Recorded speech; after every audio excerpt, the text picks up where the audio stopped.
She texted, "Emergency. Need $5,000 wired now for my sister's surgery?" I sent it immediately. Next day, I saw her Instagram, bottle service in Miami with her ex. I didn't call. I just filed a police report for wire fraud. 2 weeks later, detectives showed up at her condo. I, 32 male, am writing this because I need to document everything that's happening. It's been 3 weeks since it all went down, and I'm still processing. And I had been dating for almost 2 years. Not perfect, but solid enough that I'd started thinking long-term. She worked in event planning, made decent money, always handled her bills. We didn't live together but spent most nights at either her condo or my place. Tuesday, September 12th, 3:47 p.m. Middle of a work meeting when my phone started buzzing. 3 texts in rapid succession from Val. Val? Babe, I need your help ASAP. Denise is in the hospital, emergency surgery. They need payment up front before they'll do it. Please, I need $5,000 wired right now. I'm at the hospital, I can't even think straight. My gut dropped. Denise was her younger sister, 26, lived about 2 hours away. They were close. I'd met her maybe 5 times. Seemed like a good kid. Worked as a dental hygienist. What happened? Is she okay? Appendix burst. They said, it's really bad. Infection risk. I'm freaking out. Mom's not answering her phone. I'm the only one here, and they won't operate without payment. Please, I'll pay you back as soon as I can access my savings. It's locked in a CD right now. I wouldn't ask if it wasn't life or death. Here's the thing. I had the money, kept a healthy emergency fund, about $15 sitting in savings, and this seemed like exactly the kind of emergency it was for. Your girlfriend's sister might die without immediate surgery? You help. That's what decent people do. Me sending it now. What's the hospital account info? She sent me routing numbers, account details, some reference number, said it was the hospital's direct payment system to expedite emergency cases. Looking back, yeah, red flag. But in the moment, sister dying, girlfriend panicking, no time to overthink it. I excused myself from the meeting, logged into my bank, and wired $5,000. Confirmation came through at 4:02 p.m. Sent, $5K, confirmation number 847392. Is she in surgery now? Yes. Thank you. I love you so much. They just took her back. I'll call you when I know more. Didn't hear from her the rest of the day. Figured she was stressed, waiting for news. Sent a few thinking of you texts. No response. That was unusual but understandable given the circumstances. Wednesday morning, still nothing. Texted around 8 a.m. asking for updates. Crickets. Started getting actually worried now. Called twice, straight to voicemail. Then around lunch, I'm scrolling Instagram while eating a sandwich. My buddy Derek's story pops up. He's reposting something from this club promoter he follows. Video of bottle service, sparklers, whole VIP section set up, music thumping, people dancing. And there she is, clear as day, Valerie. Laughing, dancing, champagne bottle in hand, guy's arm around her waist. I recognize him from photos she'd shown me months ago. Trevor, her ex from college. The one she said she hadn't talked to in over a year. The video's tagged with the location, club in Miami, posted 11 hours ago, which means Tuesday night, while her sister was supposedly in emergency surgery. I watched it 3 times, tried to convince myself it was old footage, mistaken identity, something. But nope. Same outfit she'd posted in her story the day before, that black dress I'd complimented, same hair, same laugh. My hands were shaking. That specific feeling when reality just flips completely. Everything making sense and no sense at the same time. Pulled up her Instagram. Last post was from Tuesday afternoon. Sometimes you just gotta say yes to adventure, with a plane and palm tree emoji. Posted at 1:23 p.m., 2 hours before the emergency. I sat there for maybe 20 minutes. Part of me wanted to call her screaming. Part of me wanted to send screenshots asking what the actual hell. But something stopped me. Instead, I opened a new browser tab and Googled wire fraud police report. Turns out, lying to obtain money via electronic transfer is wire fraud. Federal crime. Mail and wire fraud statute, 18 U.S.C. Part 1343. I didn't know the exact legal details then, just knew that what she did sounded criminal. And I wanted documentation. Drove straight to the police station, asked to file a report. Got passed to a detective, guy named Harrison, maybe late 40s, looked perpetually tired. Explained the situation. Showed him the texts, the wire transfer confirmation, the Instagram video, her location tags. Harrison took notes, didn't seem shocked. Guess people are garbage all the time in his line of work. You're talking about wire fraud, he said. It's tough to prosecute because we'd need to prove intent to defraud at the time she requested the money, that she knowingly lied with intent to deceive you for financial gain. She told me her sister needed emergency surgery. She was in Miami clubbing. Seems pretty clear. I agree it looks bad, real bad. But she could claim the sister thing was real and the trip was last minute after. Or that she genuinely believed the sister needed help based on wrong information, or a dozen other stories. These cases get messy. So you won't investigate? He leaned back. Didn't say that. I'm saying it's complicated. But lying to get $5,000 via wire transfer? Yeah, we can look into it. Especially with this documentation. Give me everything you have. Screenshots, account info she sent, the whole timeline. I'll start a case file. Spent the next hour giving my statement. He photocopied everything, took down Val's info, her address, phone number, social media handles, said he'd be in touch and to avoid contacting her directly while they investigated. Left the station feeling weird. Not satisfied, not vindicated, just hollow. Like I'd been punched in the stomach and was waiting for the pain to register fully. Still hadn't heard from Valerie by Wednesday evening. Posted an Instagram story that night, her and Trevor at some beachfront restaurant. Best spontaneous trip ever. I blocked her on everything. Instagram. Facebook, texts went straight to a filter folder I wouldn't check. If she wanted to reach me, she'd have to work for it. Thursday, my phone rang from an unknown number. Didn't answer. Voicemail notification. Listened to it. Hey babe, it's me. I lost my phone at the club Tuesday night. Just got a new one. Denise is doing so much better. The surgery went great. I've been so exhausted dealing with everything. Call me back when you can. Love you. The audacity. The absolute audacity of this woman. I saved that voicemail, emailed it to myself and to Detective Harrison. Additional evidence of her maintaining the lie. Didn't respond. 2 days later, Saturday, got a text from an unknown number. Unknown, it's Val. Why are you ignoring me? What's going on? This is really immature. I just went through a family emergency and you're playing games? You know what, screw this. If you want to be a jerk, fine. But you could at least ask how my sister is doing. I screenshot everything, sent it to Harrison, didn't reply to her. Update 1. It's been 2 weeks since I filed the report. Things have progressed in ways I didn't expect. Last Monday, Detective Harrison called, said they'd made contact with Valerie, brought her in for questioning. She initially stuck to the sister emergency story. They asked for hospital records, Denise's contact info, any documentation of the surgery. According to Harrison, she became evasive and requested a lawyer. That's usually when people realize they're in actual trouble. He said, we're pursuing this. Wire fraud investigations take time, but you've got solid documentation. Her changing story doesn't help her case. What happens next? We build the case. Interview her sister if she's willing to talk, pull phone records if we can establish probable cause, document her Miami trip, verify she received and spent your money. It's a process. Meanwhile, Valerie's attempts to reach me escalated. My buddy Eric got a message from her on Facebook. Can you tell your friend to stop being a child and talk to me? I don't understand what I did wrong. Eric, bless him, screenshot it and sent, dude, what do I say? Nothing, block her. Then her best friend Brittany called me.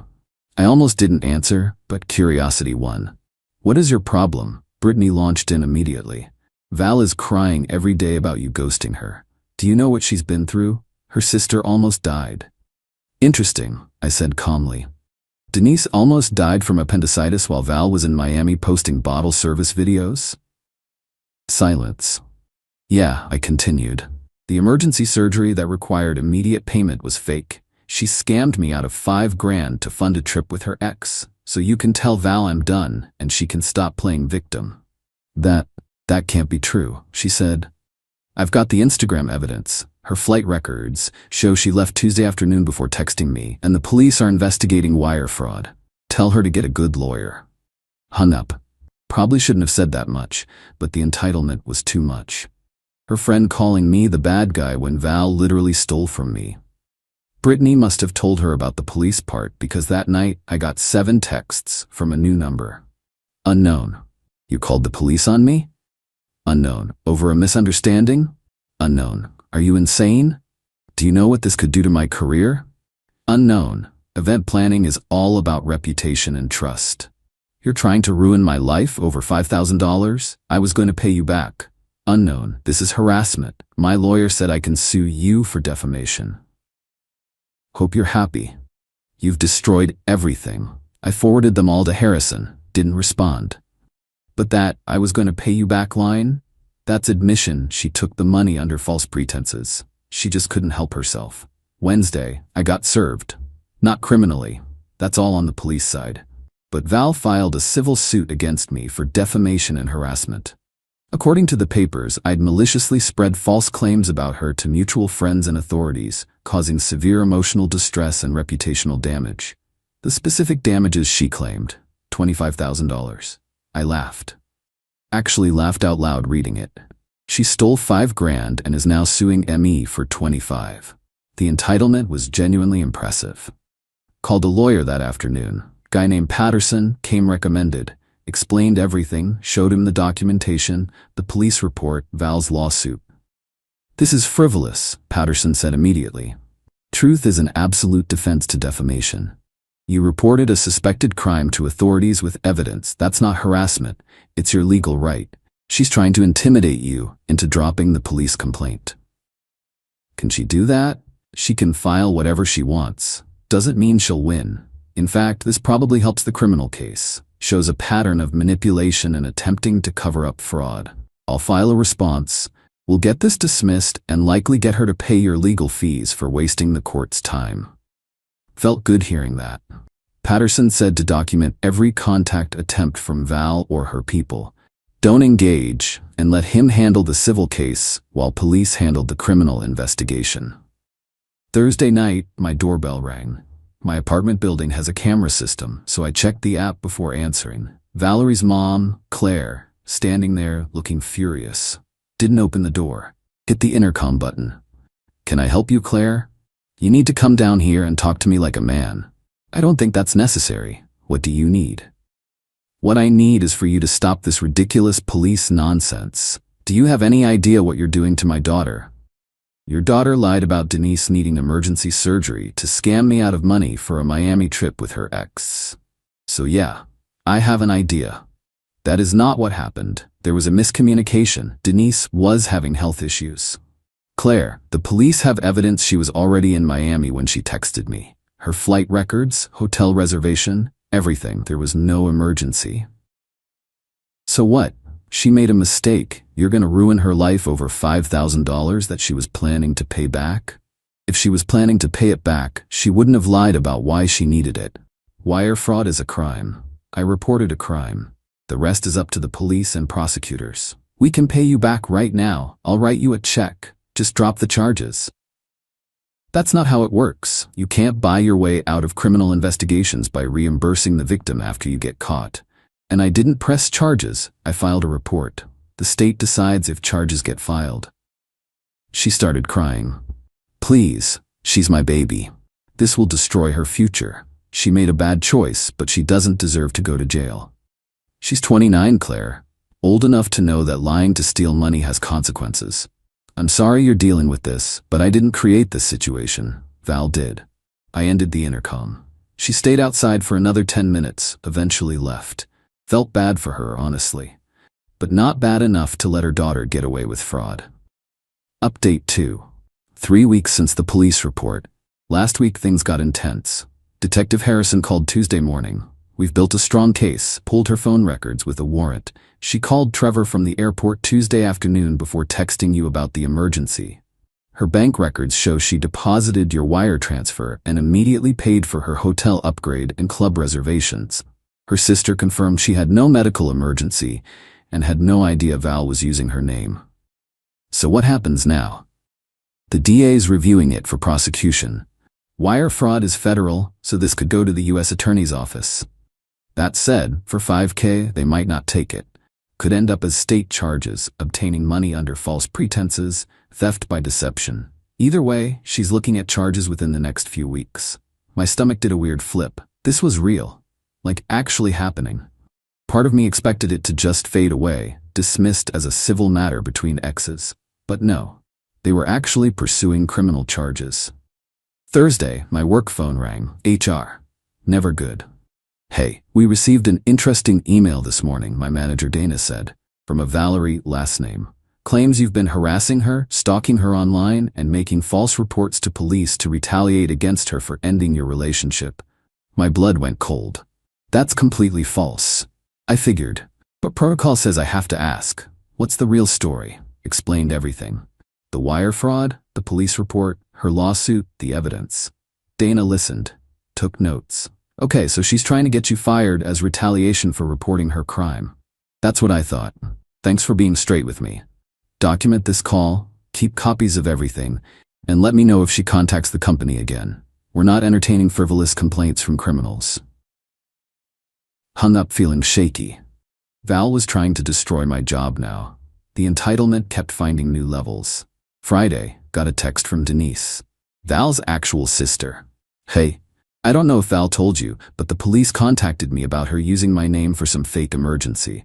I just want you to know I had nothing to do with that. I'm horrified she did that. Me, I appreciate you reaching out. I didn't think you were involved. I'm sorry you got dragged into this. She's been calling me non-stop trying to get me to lie to police and say I was sick that day. I refused. What she did to you is messed up. She did the same thing to her last boyfriend. Fake family emergency. Took money for bail for our cousin. Our cousin was never arrested. It's a pattern. That was new information. Me, did you tell the police about the pattern? Yes. They asked if she'd done anything similar before. I told them about the ex, gave them his name. They're going to contact him.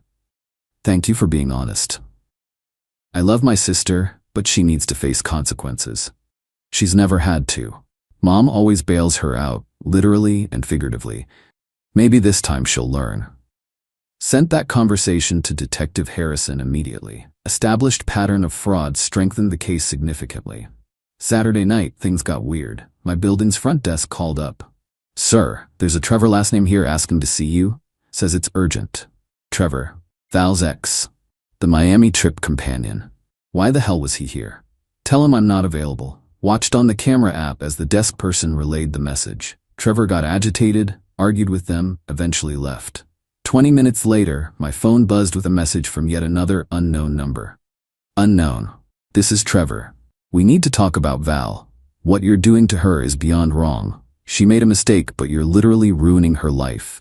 The police, the lawsuit, trying to send her to jail? Over $5,000? Be a man and handle this privately. The audacity of this dude. The guy she cheated with, telling me to be a man. Me, Val committed wire fraud. That's not a mistake, it's a crime. She chose to involve police when she chose to lie and steal. She chose to file a frivolous lawsuit against me. The consequences are hers. Don't contact me again. Unknown, you're a vindictive piece of garbage. She told me what a controlling, abusive boyfriend you were. This proves it, and there it was, the abuse allegations. Saw that coming, eventually. Screenshot sent to Patterson and Harrison. Didn't respond to Trevor. Any response would just feed into whatever narrative they were building. Sunday morning, Brittany posted on her Instagram story, reminder that some people will ruin your life for their ego. Protect your peace from toxic men who can't handle rejection. Clearly about me. Comments were full of people asking what happened, her vague posting about someone she knows going through hell because her ex is vindictive. My friend Eric commented, "Wild how lying to steal $5 makes you the victim, huh?" She deleted the story an hour later, but the damage to Val's narrative was done. People started asking questions. Monday got a call from an unknown number. Against my better judgment, answered, "Is this my name?" Man's voice, professional, who's asking? This is Assistant U.S. Attorney Rodriguez. I'm calling about a wire fraud case involving Valerie, last name. Detective Harrison forwarded your case to our office. We'd like you to come in and provide a formal statement. My heart started hammering. The federal government is prosecuting this? We're reviewing it. Wire fraud is federal jurisdiction. The amount is lower than we typically pursue, but the deliberate nature of the fraud, the sister's testimony about a pattern, and the defendant's attempts to intimidate you through frivolous lawsuits and workplace harassment make this compelling. We want to send a message about wire fraud. Set up a meeting for Wednesday. When I got off the phone, I just sat there. This escalated beyond anything I imagined when I filed that first report. Final update: it's been 2 months. Time to close this chapter. Valerie was formally charged with wire fraud, federal, and theft by deception, state backup charge.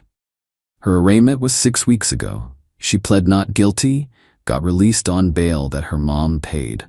Preliminary hearing is scheduled for next month. Her civil lawsuit against me, Patterson filed a motion to dismiss. Hearing was 3 weeks ago. Judge took about 15 minutes to review the facts. My police report with evidence, Val's admission via text that she took the money, her pattern of fraud Denise testified to, and dismissed with prejudice, meaning she can't refile it. Better? Judge ordered her to pay $8,400 for my legal fees. Patterson submitted our bill. Court agreed it was reasonable given the frivolous nature of her suit. Val's mom tried to appeal to me one last time. Showed up at my apartment again, this time with Brittany. I didn't answer the intercom, but I heard them through the door. "He's not even home," Brittany said. "He's home. He's just a coward who can't face what he's doing to her," Claire responded. Left a note under my door. Long handwritten thing about how Val's lawyer fees are drowning them, how she might go to prison, how I'm choosing vengeance over compassion, how Val is genuinely sorry and made a mistake in a moment of weakness. The note ended. "When you're old and alone because of your unforgiving nature, remember you had a chance to show mercy." I took a photo of it, sent it to Patterson, then threw it away. The entitlement never quits. Sorry, I won't show mercy to someone who deliberately defrauded me, lied about it, tried to gaslight me, attempted to get me fired, and sued me for reporting her crime. Her lawyer apparently approached the U.S. attorney about a plea deal, offered to plead guilty to a lesser charge in exchange for probation and restitution. AUSA Rodriguez rejected it. They want this prosecution as deterrent for wire fraud schemes, even small-scale ones. Trevor, meanwhile, disappeared from Val's social media entirely. Guess he wasn't interested in sticking around once federal charges hit. Denise told me he actually reached out to her apologizing for getting involved in family drama. Real stand-up guy. Val's event planning career is essentially over. Her company found out about the charges through a local news brief. Wire fraud made a short article in the crime section, and she's been quietly let go. Turns out, fraud charges don't look great when your job is managing other people's money for events. I haven't tried to find out more about her situation. Don't care to. Blocked her on everything, blocked her family and friends, moved on. The $5,000? Patterson's working on getting it back through restitution when she's sentenced. But honestly, even if I never see that money again, this outcome is worth it. She didn't just face a slap on the wrist or a learn your lesson speech. She's facing actual federal consequences. Her record will show this. Her career took the hit it deserved, and everyone in her life now knows exactly who she is. As for me, I'm doing okay. Weird mix of validated and exhausted. The process was draining. All the statements, court appearances, documentation. But I'd do it again, because the alternative was letting her get away with it, probably do it to the next guy, and continue believing she's entitled to manipulate people without consequences. Some people told me I went too far, that I should have just demanded the money back and cut her off. But here's the thing. She didn't just take money from me. She weaponized my trust and compassion. She lied about a family medical emergency, the kind of thing that makes you act without thinking, because what kind of monster wouldn't help? Then she gaslighted me, sued me, tried to ruin my job, and painted herself as the victim the entire time. People like that don't learn unless they face real consequences. Not just losing a relationship or having to pay money back. Real, lasting, legal consequences that follow them. Trevor tried to message me last week from a new account. Just said, "You happy now?" I blocked him without responding. But if I had? Yeah, I am happy. Not in a gleeful revenge way. Just satisfied. The system worked, justice happened, and I didn't have to compromise my integrity or let someone walk all over me to keep the peace. The preliminary hearing's next month. I'll update if anything significant happens, but honestly, I'm ready to close this book. Val made her choices, face her consequences, and I get to move forward knowing I did the right thing. For anyone dealing with something similar, trust your gut, document everything, and don't let people manipulate you into thinking consequences for their actions make you the bad guy. Sometimes the most satisfying revenge is just letting the justice system do its job. Final thought. A couple people asked if I ever found out what she actually spent the $5 on beyond Miami. According to her bank records that came out in Discovery, the hotel upgrade, bottle service, about $2,000 right there, shopping, and she sent $1,500 to Trevor for his business. She literally gave my money to her ex. The entitlement never stops amazing me. Done with this chapter. Time to live my life without liars in it.